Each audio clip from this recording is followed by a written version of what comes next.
আসসালামু আলাইকুম। ফাজাল আমলের অনলাইন তালিম থেকে বলা হচ্ছে, তালিম শুরু করা হচ্ছে। হেকায়াতে সাহাবা থেকে বলা হচ্ছে, তৃতীয় অধ্যায়।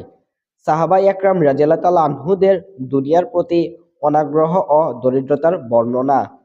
এই বিষয়ে স্বয়ং নবী করিম সাল্লাল্লাহু আলাইহি সাল্লামের নিজের আমল ও ঘটনাবলী দ্বারা ইহাই প্রমাণিত হয় যে এই বিষয়টি হুজুর সাল্লাল্লাহু আলাইহি সাল্লামের স্বেচ্ছায় গ্রহণ ও পছন্দ করা বিষয় ছিল।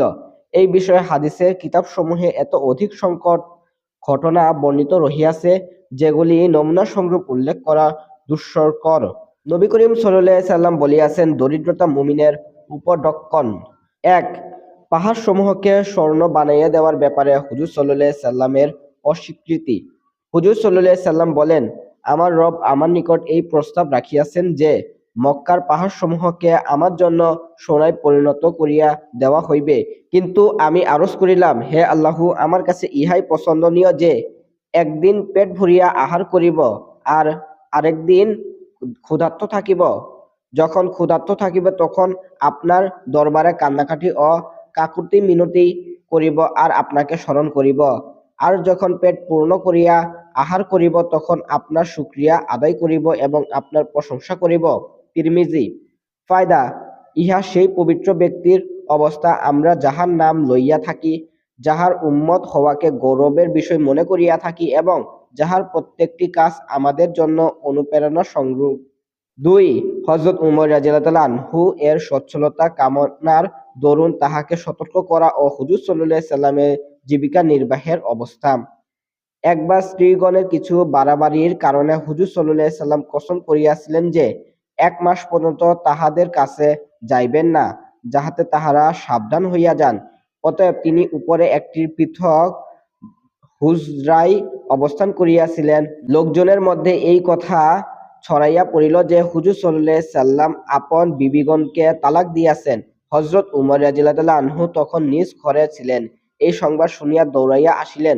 মসজিদে আসিয়া দেখিলেন লোকজন বিভিন্ন জায়গায় বসিয়া আছে এবং হুজুর সাল্লাল্লাহু আলাইহি সাল্লামের গুজবা ও মনক্ষুণ্ণতার কারণে তাহারা কাঁদিতেছে।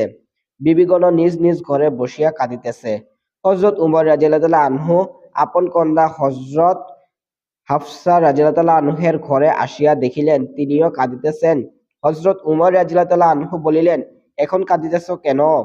আমি কি তোমাকে সর্বদা সাবধান করি নাই যে হুজুর সাল্লাল্লাহু আলাইহি সাল্লামের অসন্তুষ্টিজনক কোনো কাজ করিবে না? অতঃপর মসজিদে আসিলেন।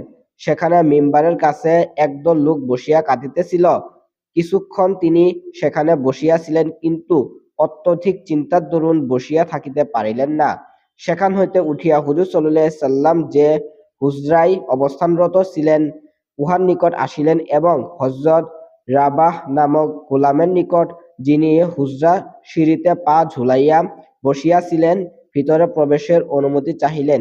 তিনি খেদমতে হাজির হইয়া হযরত উমর রাদিয়াল্লাহু তাআলা আনহু এর জন্য অনুমতি চাহিলেন, কিন্তু হুজুর সাল্লাল্লাহু আলাইহি সাল্লাম চুপ রহিলেন, কোনো উত্তর দিলেন না।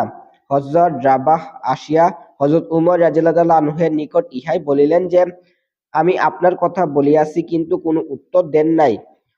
হযরত উমর রাদিয়াল্লাহু তাআলা আনহু নিরাশ হইয়া মিম্বারের কাছে আসিয়া বসিলেন, কিন্তু বসিতে পারিলেন না। কিছুক্ষণ পর আবার হযরত রাবাহ এর মাধ্যমে অনুমতি চাহিলেন। এইভাবে ৩ বার হইল। একদিকে অস্থিরতার কারণে গোলামের মাধ্যমে হাজির হওয়ার অনুমতি চাহিলেন, আর অপর দিকে হইতে উত্তরে শুধু নীরবতা। তৃতীয়বার যখন ফিরিয়া যাইতে লাগিলেন তখন হযরত রাবাহ ডাকিয়া বলিলেন, আপনাকে হাজির হওয়ার অনুমতি দেওয়া হইয়াছে। হযরত উমর রাদিয়াল্লাহু তাআলা আনহু খেদমতে হাজির হইয়া দেখিলেন হুজুর সাল্লাল্লাহু আলাইহি সাল্লাম একটি চাটাইয়ের উপর শয়িত আছেন। ইহার উপর কোনো কিছু বিছানো নাই। খালি চাটাইয়ের শুইবার কারণে দেহ মোবারকে চাটাইয়ের দাগ পড়িয়া গিয়াছিল। সুন্দর শরীরের দাগ স্পষ্টরূপেই দেখা যায়।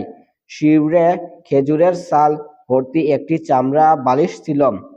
হযরত উমর রাদিয়াল্লাহু তাআলা আনহু বলেন, আমি সালাম করিয়া সর্বপ্রথম জিজ্ঞাসা করিলাম, আপনি বিবিদেরকে তালাক দিয়াছেন কি? উত্তরে বলিলেন, না। ইহার পর আমি সান্ত্বনা সংরূপ হুজুর সাল্লাল্লাহু আলাইহি সাল্লামের নিকট আরজ করিলাম, ইয়া রাসূলাল্লাহ, আমরা কুরাইশী পুরুষেরা মহিলাদের উপর প্রভাব বিস্তার করিয়া থাকিতাম, কিন্তু যখন মদিনায় আসিলাম তখন দেখিতে পাইলাম আনসারী মহিলারা পুরুষদের উপর প্রভাব খাটায়।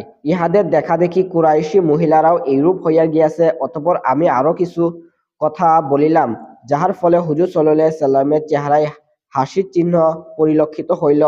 আমি দেখিলাম ঘরে মোট সামান এই ছিল যে 3টি কাঁচা চামড়া ও এক মুষ্টি জব, যাহা এক কোণে পড়িয়াছিল।